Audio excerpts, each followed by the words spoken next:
obtain obtain অসমীয়াত obtain এই শব্দটোৰ অৰ্থ হ'ব পোৱা বা লাভ কৰা বা অৰ্জন কৰা অৰ্থাৎ কিবা এটা পোৱা অহা এই দুটা বাক্যৰ সহায়ত আৰু বেছি ভালকৈ বুজি লওঁ The information may be difficult to obtain. The information may be difficult to obtain. তথ্য লাভ কৰাটো কঠিন হ'ব পাৰে It's important to obtain accurate information.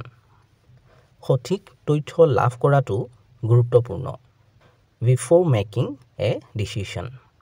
সিদ্ধান্ত লোৱাৰ আগতে ইয়াৰ সম্পূৰ্ণ বাক্যটো হ'ব It's important to obtain accurate information before making a decision. সিদ্ধান্ত লোৱাৰ আগতে সঠিক তথ্য লাভ কৰাটো গুৰুত্বপূৰ্ণ চেনেলটো সাবস্ক্ৰাইব কৰি ল'বা কাৰণ এনে ধৰণৰ ভিডিঅ'বোৰ ইয়াতে পাই থাকিবা